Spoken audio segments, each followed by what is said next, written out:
Vale, monográfico SIDEGRAPH. Bueno, vamos a presentar este monográfico, Víctor Sanz y Derek Macías.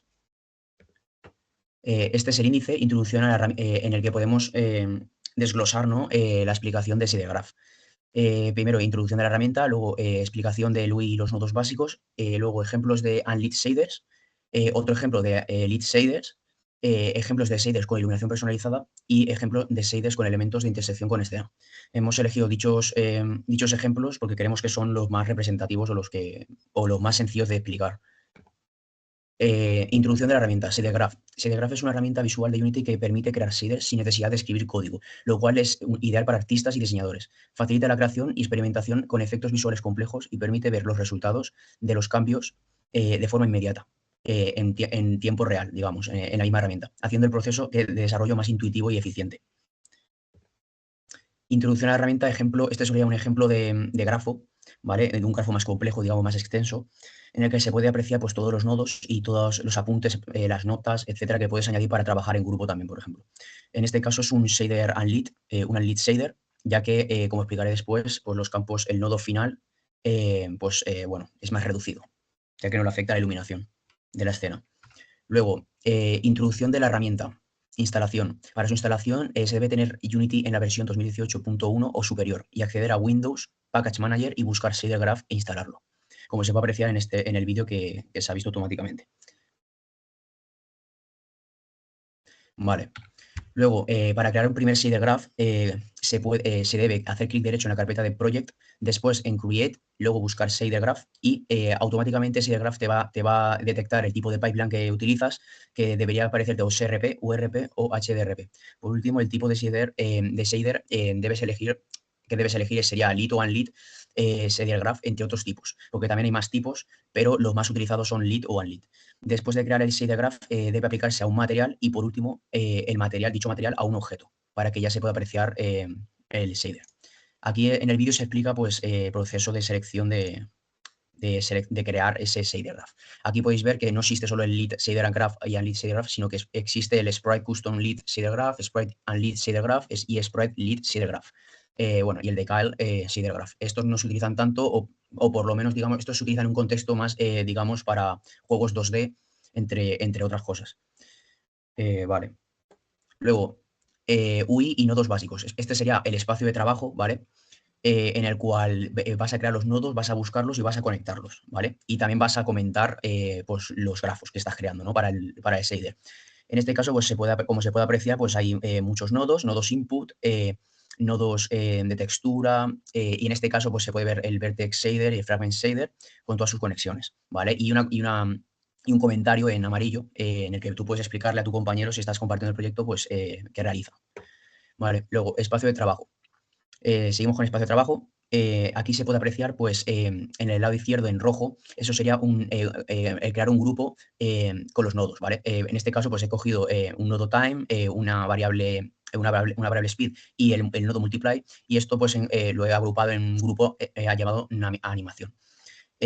Vale, se pueden crear grupos. Y luego, por otra parte, también se pueden crear subgrafos, que estos subgrafos, por ejemplo, este subgrafo es en referencia a todos los nodos de la anterior imagen, ¿vale? De la imagen de la izquierda, que es básicamente que tú puedes agrupar, ¿vale? O juntar todos los nodos y generar, digamos, un nodo único, ¿vale? Que es, digamos, que es como una función. Le metes un input y saca un output, ¿vale? Vale, luego, Graph Inspector. El Graph Inspector básicamente sirve para configurar los nodos y el shader graph, ¿vale?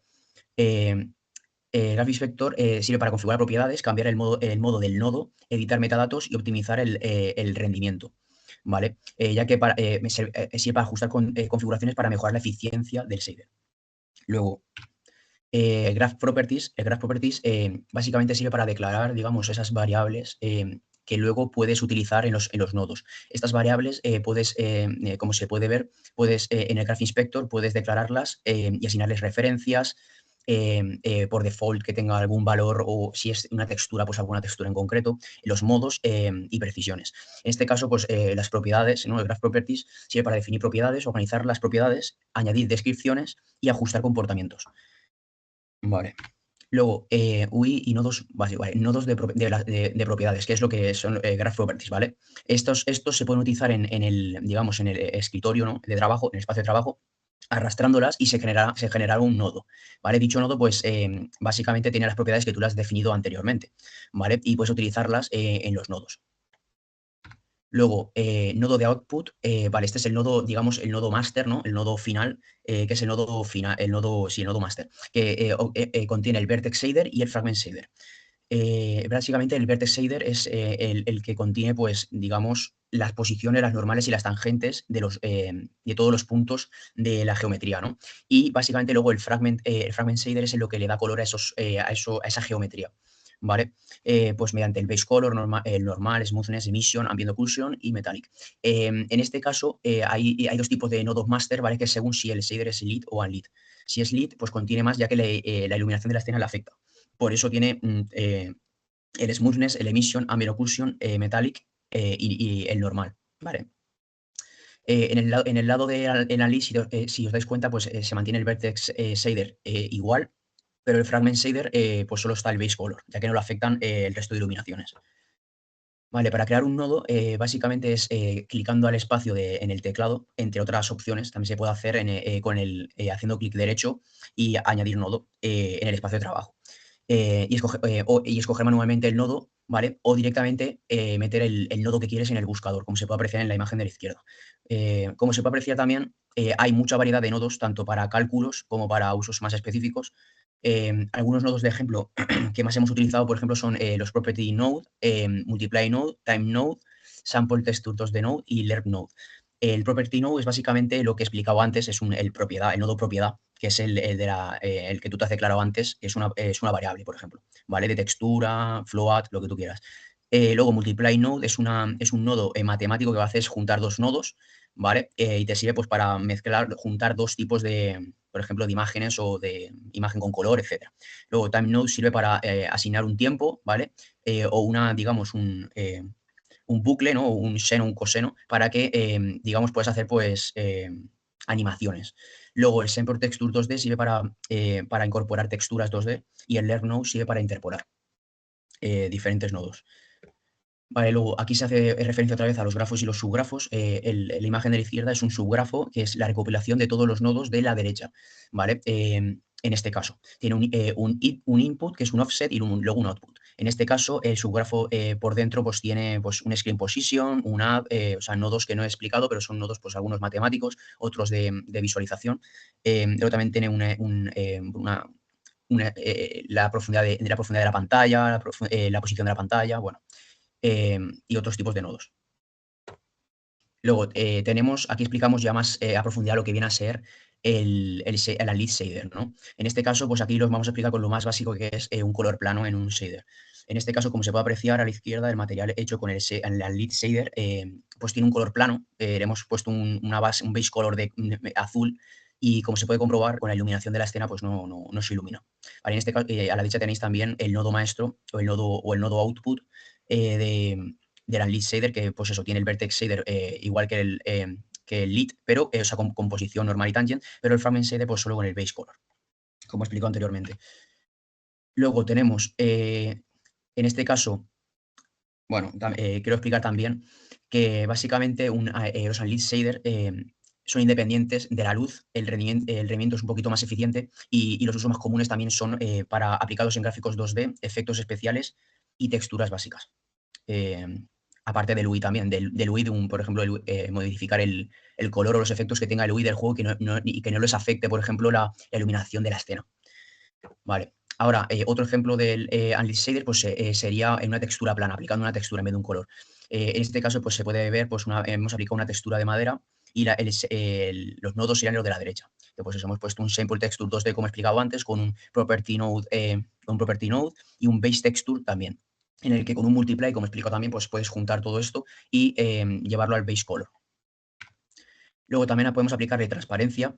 Para que pueda ser transparente hay que seleccionar Transparent en Surface Type dentro del Graph Inspector. Que esto es muy útil a la hora de, pues eso, para meterle transparencias a shaders y que se vea pues, lo que hay detrás, ¿no? Del objeto al que le aplicas el shader. Aquí otro ejemplo de transparencia, pues le hemos aplicado una transparencia a un cubo, cuerpo transparente delante de un cuerpo opaco, ¿vale? En este caso el cuerpo opaco pues es el de la derecha.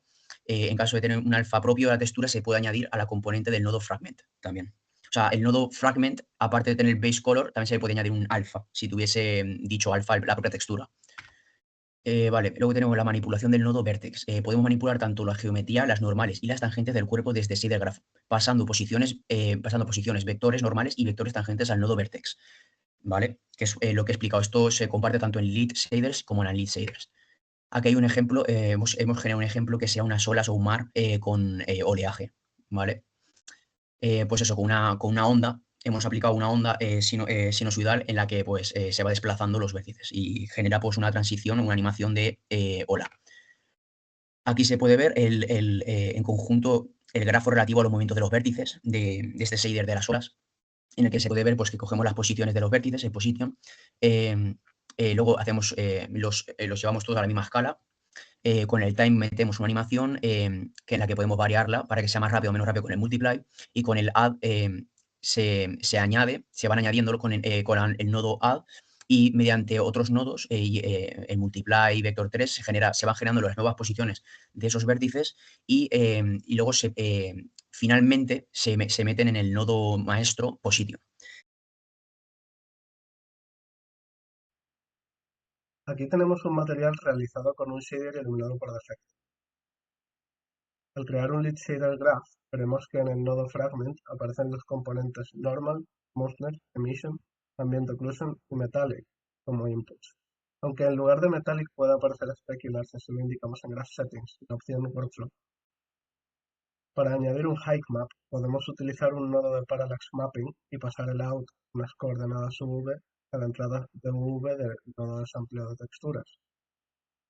La textura normal se puede tratar como una textura de color al uso. Vemos que utilizamos también la UV del parallax mapping. El mapa de smoothness también se puede pasar normalmente, pero en este caso, puesto que lo que utilizamos es uno de roughness, lo invertimos mediante el nodo 1- antes de pasarlo, puesto que Unity solamente utiliza smoothness.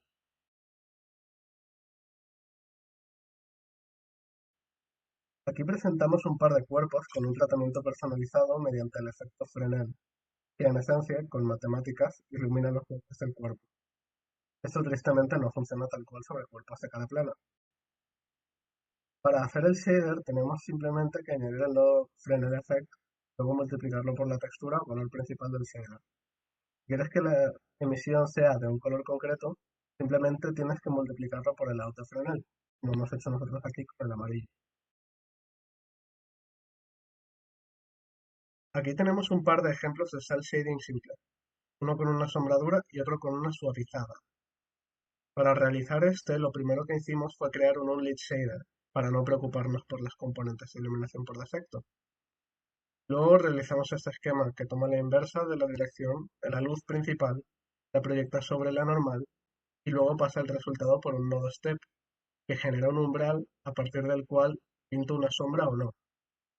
Para ajustar la oscuridad de la sombra con un LERP o un nodo de interpolación lineal, podemos añadir un valor que cambie la claridad de esta.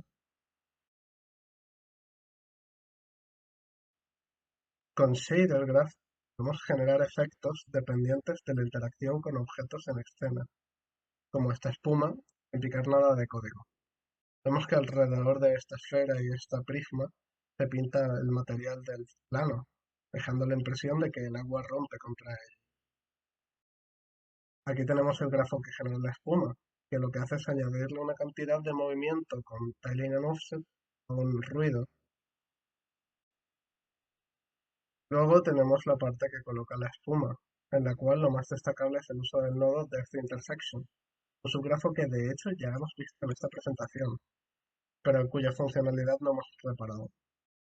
Este subgrafo lo que hace es calcular la posición del objeto y la relativa a la pantalla las relaciona con el valor de profundidad de la cámara, para proyectar correctamente la espuma desde la intersección con el objeto y hacia la vista de la misma cámara.